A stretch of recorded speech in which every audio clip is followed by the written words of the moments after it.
Nigerian government denies this happened. A peaceful protest turned deadly.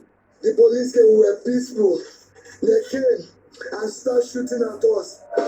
CNN investigated the events at Lekki Tollgate the night of October 20th in Lagos, Nigeria. After analysing hours of footage, we are going to tell a story that is radically different than the one the authorities are telling. The peaceful protest, Abi? Okay, make everybody the same. Now, where's the flag? This is Godson. He was one of the demonstrators having fun live streaming the event.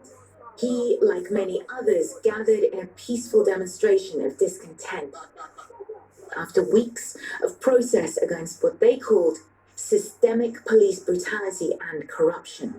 What Godson and the protesters did not know is that the army is already on its way. This is Bonny Camp, a military garrison on the south side of Lagos. We know through analysing footage they left at 6:29 p.m, heading towards Lekki Tollgate. We can see here the Nigerian government forces approaching. The protesters are gathered on the other side of the gate. As Nigerian forces get closer, you can see shots. At 6:43 p.m, we start hearing gunfire. We know this from the timestamp and data on this video. Here's another angle. They are releasing fire. They are releasing fire. Nigerian authorities say they fired blanks into the air and not at protesters. But CNN obtained video that appears to show the army shooting toward the crowd. Here, and at the top of your screen, here. In the midst of the chaotic scenes is DJ Switch, a Nigerian celebrity and activist. She is broadcasting live on Instagram.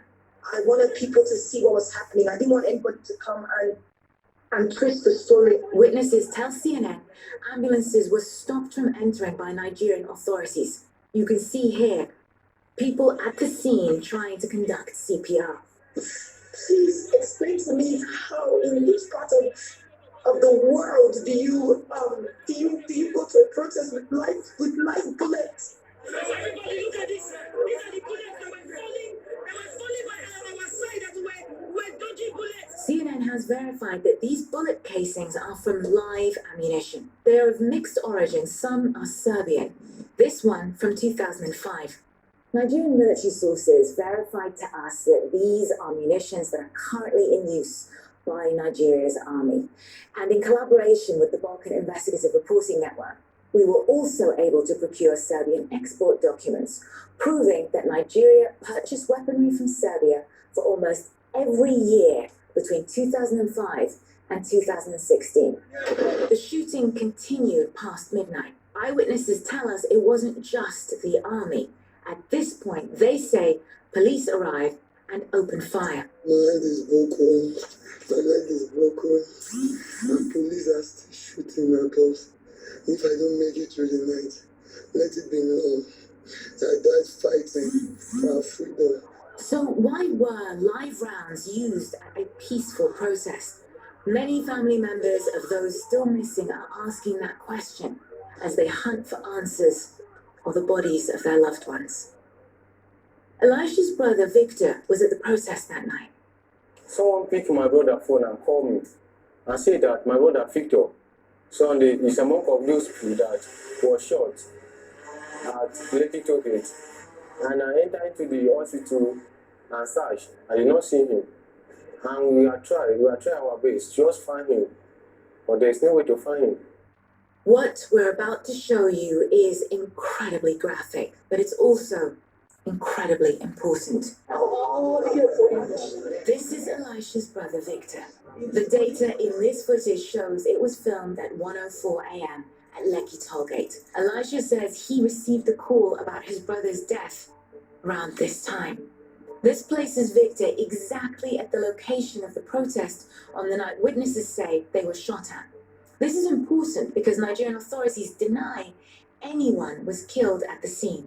Since this incident, CNN has contacted over 100 protesters and family members. They pointed their guns at us and they started shooting. We asked what they heard. When we heard gunshots, from behind the toe. and felt. This is where I was shot, and the bullet went through my back.